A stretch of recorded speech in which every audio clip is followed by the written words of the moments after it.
Hello मेरे प्यारे दोस्तों, स्वागत है आप सभी का कहानी सुनो में। कहानी सुनो में आज हम आपको सुनाएंगे माँ तुम ऐसी क्यों हो। एक बहुत ही भावपूर्ण और दर्द भरी कहानी है। आप सच में रो पड़ेंगे इस कहानी को पढ़कर और सुनकर। तो चलिए दोस्तों, विमल बहुत परेशान था। उसे समझ में नहीं आ रहा था कि वो इस परिस्थिति से कैसे निपटे। वो अपनी माँ को बहुत चाहता था, किंतु उसकी पत्नी और बच्चे उसकी माँ से बहुत दूर भागते थे, क्योंकि उसकी माँ की एक आँख नहीं थी। साथ ही उसकी कमर भी 90 अंश पर झुकी थी।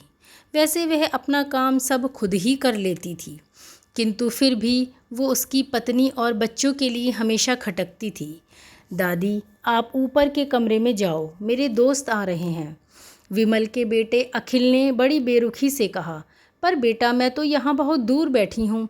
विमल की माँ ने बहुत प्यार से कहा। नहीं, आप उनके सामने मत रहो, वो मुझे चिढ़ाते हैं। अखिल ने ज़ोर से डांटते हुए कहा। क्या हुआ अखिल, क्यों चिल्ला रहे हो? विमल की पत्नी कामिनी ने किचन से आवाज़ लगाई। देखो न माँ, ये दादी यहीं ड्राइंग रूम में बैठी हैं और मेरे दोस्त आ रहे हैं। अखिल ने शिकायत भरे लहजे में कहा। माँ जी, आप ऊपर चली जाओ, क्यों हम लोगों को लजवाती हो? कामिनी ने बेटे का पक्ष लेते हुए कहा। बेचारी सरस्वती चुपचाप उठकर जीने से झुकी कमर से ऊपर जाने लगी। कमर झुकी होने के कारण उन्हें ऊपर चढ़ने में बहुत परेशानी हो रही थी, किंतु वो पूरी ताकत से ऊपर के एक अकेले कोने वाले कमरे में जाकर बैठ गई। विमल बाजू के कमरे से सब सुन रहा था। उसे बहुत ही कष्ट हो रहा था, परंतु कि उसकी माँ को अपमानित होना पड़ रहा है, किंतु वो असहाय था। अगर वो कुछ कहता तो पत्नी और बच्चे उसका विरोध करने लगते। दूसरे, उनके तर्क भी सही लगते हैं। चूँकि वो एक प्रशासनिक अधिकारी था, उसका समाज में ऊंचा स्थान था। उसकी पहुँच, उसकी ससुराल भी एक उच्च घराने में थी। अतः वह चुपचाप इस तरह हर दिन अपनी माँ को अपमानित होते देखता रहता था। रात को विमल की पत्नी ने कहा, देखो जी, अब कुछ करो।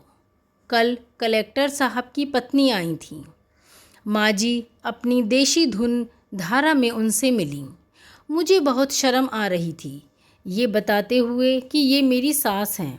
मैंने कह दिया कि दूर की रिश्तेदार हैं, इलाज कराने आई हैं। विमल को रोना आ गया, किंतु फिर भी वह चुप रहा। उसे समझ में नहीं आ रहा था कि वो क्या करे। अपने बेटे की मन स्थिति को सरस्वती अच्छी तरह से जानती थी और अपने बेटे को कोई कष्ट ना हो, इसलिए वो हर बात को चुपचाप सह लेती थी। विमल बहुत उदास रहने लगा। एक तरफ परिवार और सामाजिक स्तर पर जीने की प्रतिबद्धता थी, तो दूसरी ओर थी उसकी अपनी माँ। आखिर माँ से अपने बेटे की ये हालत देखी नहीं गई। एक दिन उसने अपने बेटे से कहा, विमल, बहुत दिन हो गए हैं, मैं अपने गांव जाना चाहती हूँ, मुझे वहाँ पहुँचा दो। मेरा यहाँ मन नहीं लग रहा। किंतु माँ, वहाँ तो कोई नहीं है, तुम्हारी देखभाल कौन करेगा? विमल ने आश्चर्य से पूछा। अरे, सब गांव वाले तो हैं, और वो तुम्हारे मामा जी तो उसी गांव में रहते हैं, और फिर हम सारी व्यवस्थाएं कराएंगे ना। कामनी को तो जैसे मन की मुराद मिल गई हो। हाँ बेटा, बहू सही कह रही है, सरस्वती ने लंबी सांस लेते हुए कहा।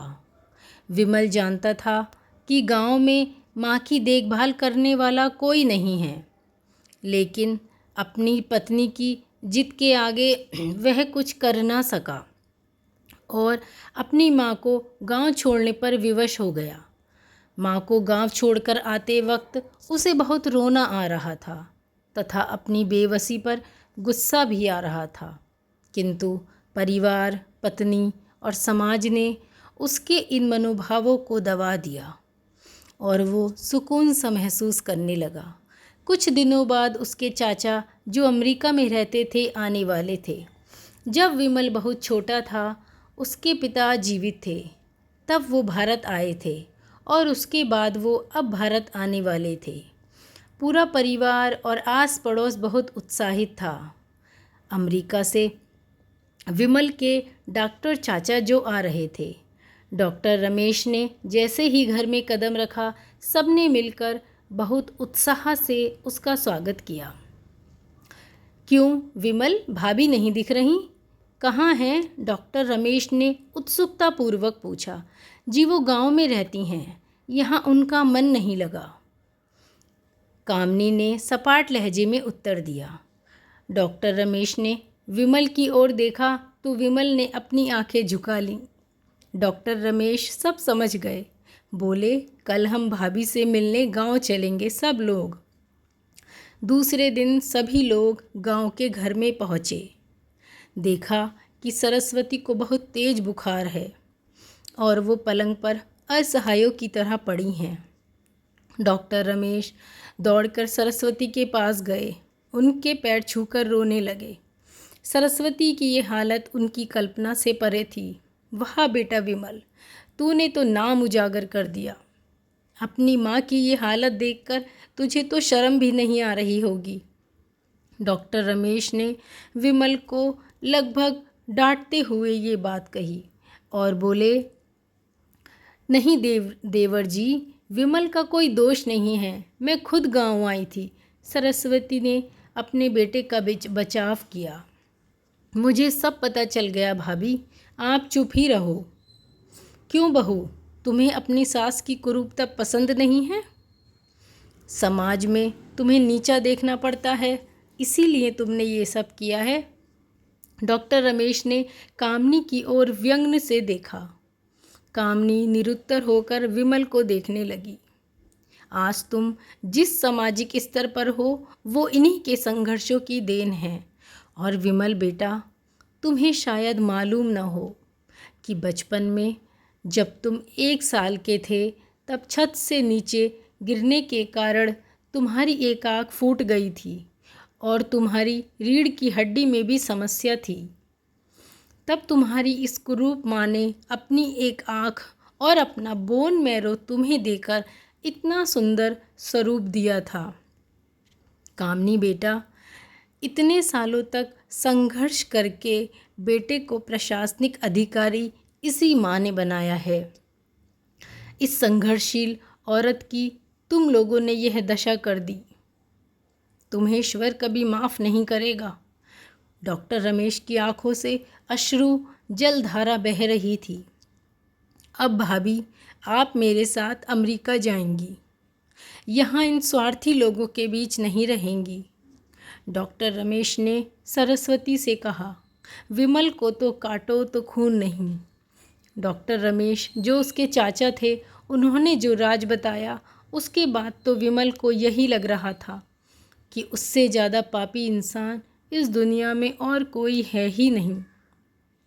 वह दौड़ता हुआ अपनी माँ सरस्वती के कदमों से लिपट गया। माँ, मेरा अपराध अक्षम्य है। मैं जानबूझकर चुप्पी साधे रहा, आपका अपमान करवाता रहा।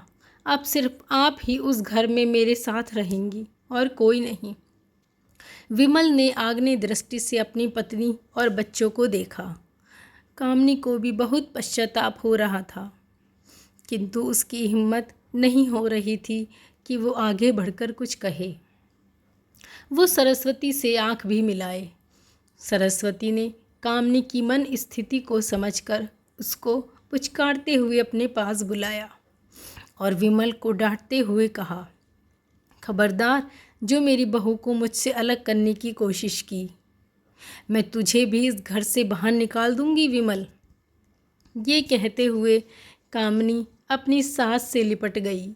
कामनी और बच्चों ने सरस्वती के पैर पड़ते हुए अपने व्यवहार पर माफ़ी मांगी और माँ के हृदय को सबको साफ कर दिया। माँ ने सबको माफ़ कर दिया।